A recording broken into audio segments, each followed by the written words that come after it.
we're going to be talking about the Hario dripper. So if you already have a Hario V60, you don't need this. The actual filters, these are Hario filters right here, and they don't fit very well on this actual brewer. I prefer brewers that either commit, you have a very small hole like the OXO brewer, or you have just one big ass hole. But there's nothing special about this particular brewer. It's really not. There's nothing that I see here that will give you the options, the opportunity to explore even more so.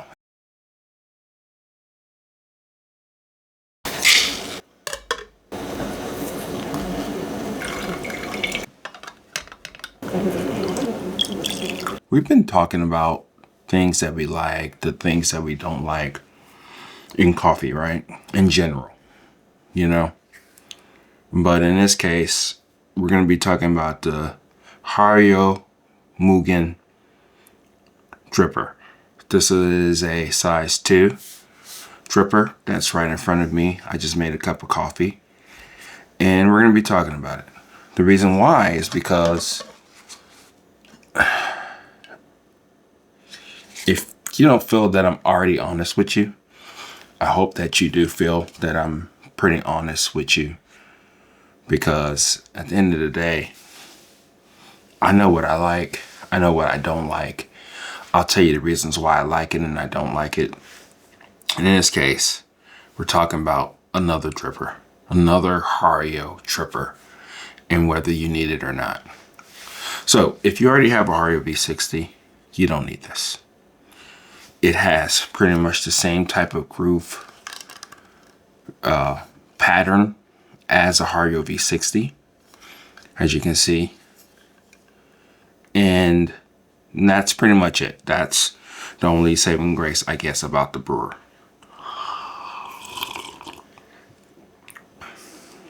It makes a good cup of coffee. That's not where it falls flat to me. It falls flat to me is because there's a couple things. One, as you can see, fits fine on this one. But on some brewers, when you're trying to actually use the actual brewer, it doesn't fit very well. Kind of shakes a little bit and all that stuff. So that's one thing. I just don't like this actual like conical type of design, either like a flat bottom dripper or a cone shaped dripper. Look at this. You can actually put a cone in here. You see how much more off it sits from the brewer.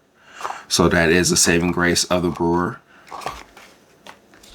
But the actual filters, these are Hario filters right here, and they don't fit very well on this actual brewer, which is kind of weird. As you see, kind of sits up top. You could pull it down. It's going to stick out a little bit. And then when you actually pour the water, it's not like actually sized correctly for the brewer, which I don't know why that's a pet peeve of mine, but it really is. Okay. And then this is probably one of the biggest gripes. It could be really shallow if I mention this, but I'll mention the reasons why I don't like this particular piece of the brewer. It has 2 holes, okay? The 2 holes are not really that big, which is fine. I prefer brewers that either commit, you have a very small hole, like the OXO brewer over there in the back, or you have just one big ass hole, like the Hario V60s, the April brewers, just one hole, you know. The reason why is because this just drives me crazy, as you saw probably with the brewing, is that when you pour the water without the filter, they're going to go out at the same time. But when you're actually brewing your cup of coffee, one side may get a little bit more out of the brewer compared to the other one. I don't know why that's a pet peeve of mine, but to me that just rings like not evenly distracted, evenly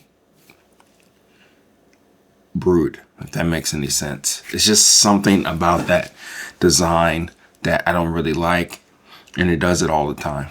If you could figure out the reasons why it does that, is in my bed not correct or something. But again, it's a brewer. We know what to do with brewers. You have a filter, you put up top, and then after you do that, you put the grounds in.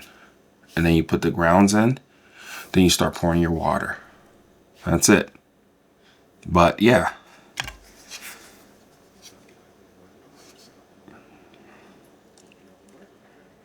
You probably have something like this. Probably not this one in particular, but you already have something like this. It is a coffee brewer. It does the things that it needs to do. But for the most part, it's still kind of limiting to me. The beauty of the Hario V60, the cone shape brewer, is because you can do multiple different types of papers if you want to go down that route of trying to experience your coffee that way. Okay? But the biggest gripe about this actual brewer is that you have something like it already. Something that's a little bit more versatile. Something that is cool already. And you're realizing that you're really not getting that big of a difference between this brewer versus the next brewer. Is this okay if this is your first brewer? Sure. It works. You can probably use the Quebec papers if you want to play around with the faster drawdown or play around with your technique and all that stuff. But there's nothing special about this particular brewer. It's really not. There's nothing that I see here that will give you the options, the opportunity to explore even more so. It's very limiting. As I said, you have this filter, which is fine. It has a weird type of shape to it when you're actually brewing your cup of coffee. And yes, you can use these filters too, which is pretty cool. But the brewers actually seems a lot smaller compared to a regular Hario V60 size 2.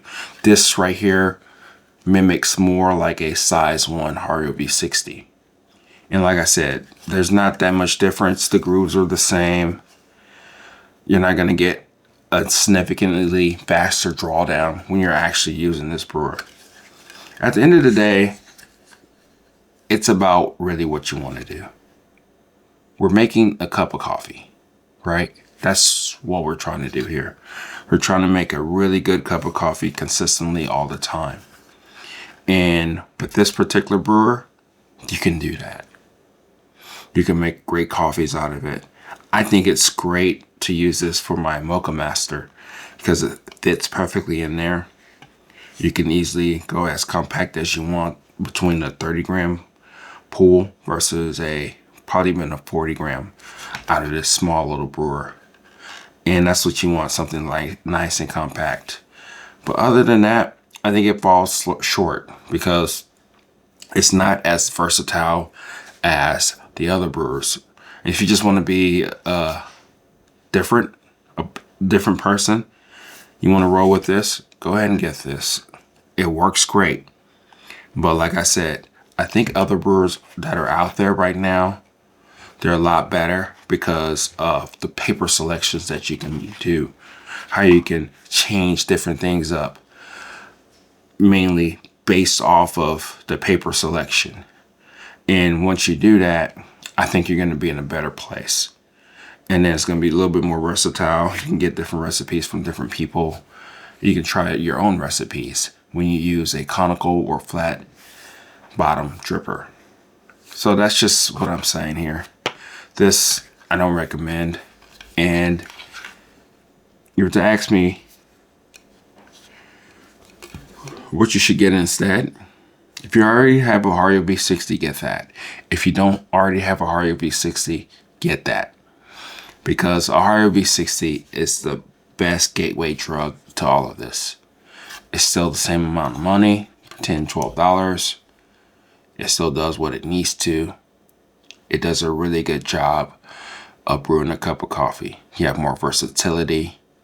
You can play around with different recipes. There's so many different recipes that are out there that people have provided, some that I have provided, and then that's all it really is about. You want to be able to be not limited about, you don't want to be limited with your coffee gear. You want to be able to replicate, create a good cup of coffee. And this brewer does it, but it's still limiting with all the things that I've mentioned. It may seem shallow, but not that many things that I've mentioned. But you already have a brewer. Even if you don't get this one. This one will be going in the cupboard somewhere, because I want to maximize the things that I do have. I want to see what I can do in order to make a great cup of coffee each and every time. So this one does it too. It works pretty good. I have other things that work just as good. And I think you'd be perfectly fine with a Hario V60. This is Oki at Everyday Beans signing off. I'll talk to you later. Bye.